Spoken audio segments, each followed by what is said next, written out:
Okay, welcome back everyone.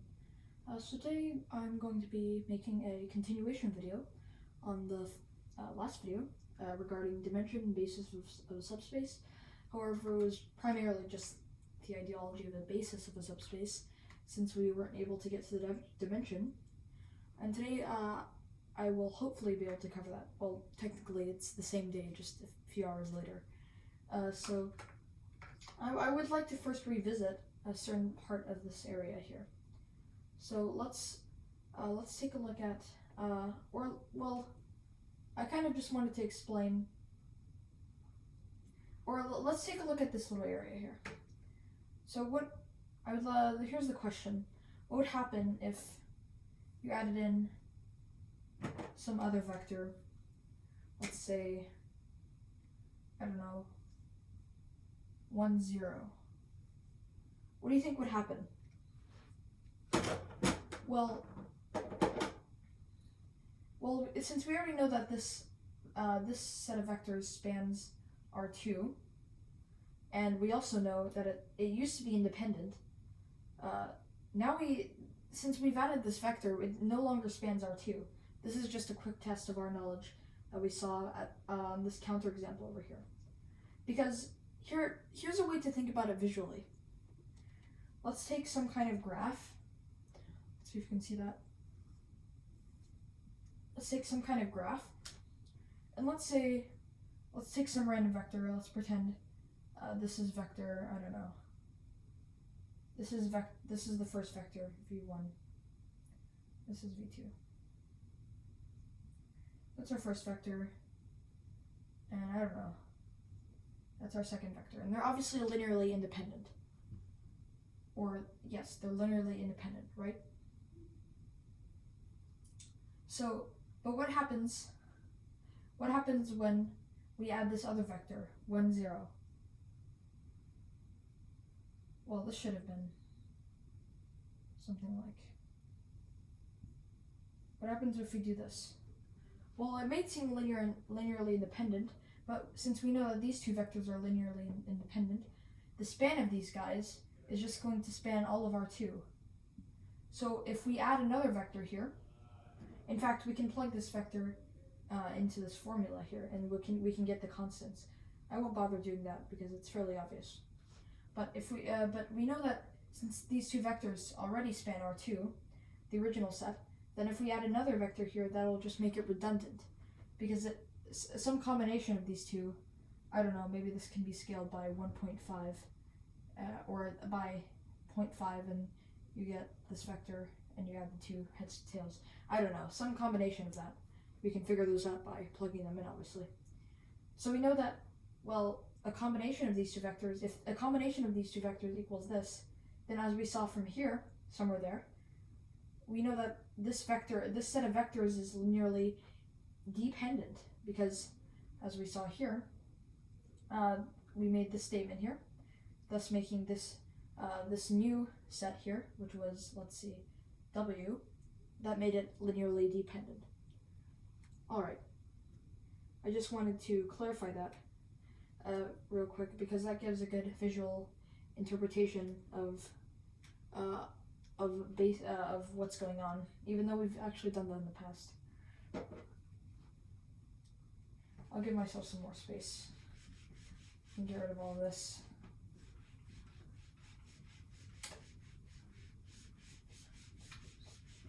Do this. So,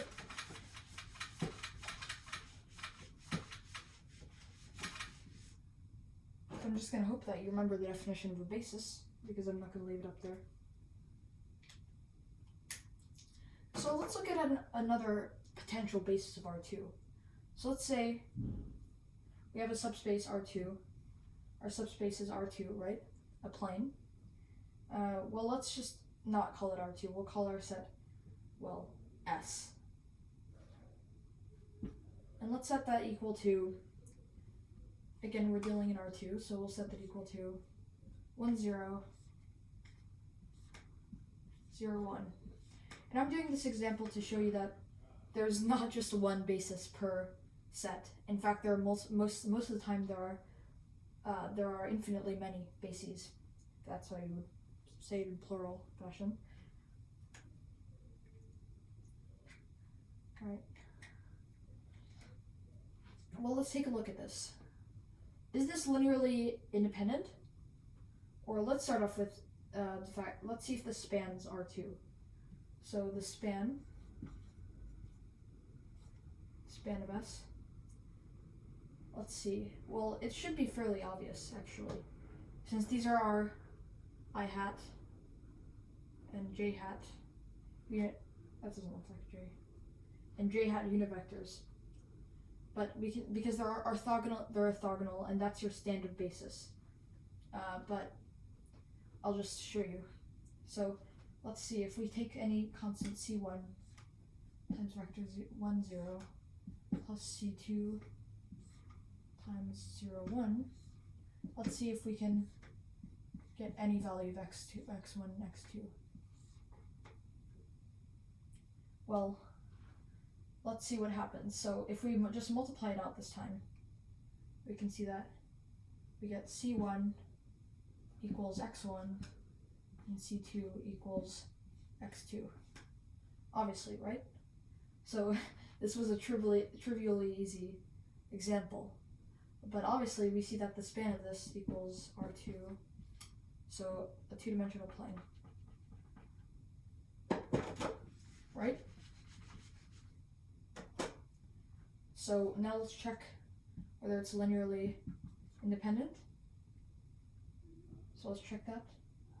Well, it's pretty obvious because you can't scale this by any, you can't scale 0 by anything to get 1. And, well, obviously you can scale this by, the only way you can scale 1 to 0 is to multiply by 0. And that obviously doesn't scale to 1. So yeah, and we can also plug in x1 to be 0 and x2 to be 0, and we get 0 equals c1, 0 equals c2, right? Oops. Alright, so it's obviously linearly independent. So check and check. Right, so we obviously know that the set is a basis for R2. I'm just abbreviating for check, right? Okay, so now what other example could I give?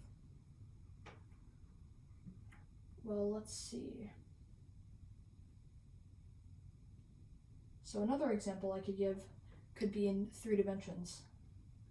So let's take another set. We'll call this set M. And let's say the set consists of 3 three-dimensional vectors. So let's say 4, -2, 0. Actually, let's say it contains 2 three-dimensional vectors, and then 8, 9, -2, or -1. Let's change it up a bit. So let's check the set. We're actually going to see if this spans. Let's see if this is a basis for R2 first. Basis for R2. Okay. Well, let's just not check this. Let's just give normal intuition on what's going on here. Okay. Well, let's try graphing this to see what this looks like. Or I'm not even going to write the coordinate plane. I'll call this vector A1, A2. And this might go out in, I don't know, who cares? Something like, it doesn't really matter what I do here, it's as long as we see if these are linearly independent or dependent. This might go out in, I don't know, let's say that direction, okay? And this will go out in, I don't know, this direction. So they're obviously not collinear. So they're not collinear, meaning they are linearly independent, because you can't scale this one to get this one, you can't scale this one alone to get this one. And do they span R2? Well, they obviously span R2, because when you add these totals up, you'll get a plane in R3. These are three-dimensional vectors forming a plane, right? And that goes on, that's continuous. Okay, so now we know that they form a plane, but what happens when, what if we want to actually convert them into, what if we want to make this a three-dimensional basis? Well, what if we added, I don't know, what if we added a vector, let's say A3, let's say that vector is, I don't know, let's say that's 2 times A1 plus A2. What does that equal to? Equals, so 8 minus 4, and then so this would be 16. 2 times negative 4, 5, negative 1. So now what if we add this? Well, this is just going to be somewhere between, I don't know, that's there, this would be somewhere here, right? And since this spans a plane, some linear combination of these guys is going to go to 2, is going to go to A3, meaning that this added nothing to this space. It still spans the same plane, it's just redundant and it's not a basis for this plane. Now what if we add another A3, and let's say that's equal to, well, let's say that's equal to 0, 0, 1. Well, let's see. Let's say, or 0, 0, 1. And I'm confident that comes out like this. Okay, let's say that it comes out like this, okay? So now I'm confident that these 3 vectors will span R3, because this has broken out of the plane, this A3 here. So we know that the column space of these, I'm introducing the word column space, we're going to look at that in the future. The column space of these 3 vectors, A3, A2, A1, they span of these equals R3. And again, you can't, this is obviously basis, because since, well, we're about to get into the definition of a dimension, but this is a basis simply because we can't span this, we can't span R3 with 2 three-dimensional vectors. That's just not enough. It's kind of like you can't span R2 with one vector, one two-dimensional vector. You just get a line when you take the span of that, some kind of line in R2. It's the same thing here. You only get one dimension below if you only use 2 three-dimensional vectors. If you use 4 four-dimensional vectors, well, that'll just be redundant. I mean, 4 three-dimensional vectors. Let's not get into the 4th dimension. 4 three-dimensional vectors, then one is definitely going to be redundant. At least 3 of them will span R3, but the 4th one is just going to be redundant there. It doesn't need to be there to further span R3. It's worthless. It doesn't help their cause at all, right? It could be left out. But obviously 3 is the perfect spot because we can't, this is the perfect amount. Each vector plays the role into making it span R3. I'm just trying to really cram that in there, right? That's a very important thing to take into account, right? So we can say that since these vectors are linearly independent, now they're a basis for R3. Basis for R3. So now, what is dimension? Well, let's see. Dimension. You might see the growing trend across all of these examples, right?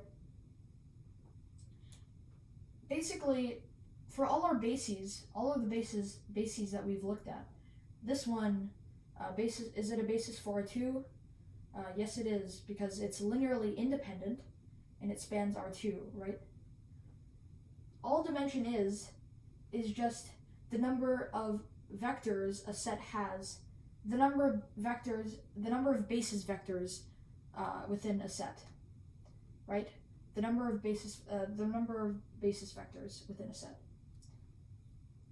right? So what I mean is, let's say if some set is a basis for Rn, then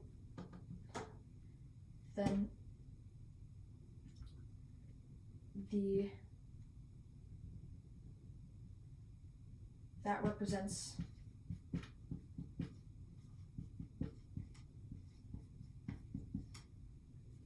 n dimensions.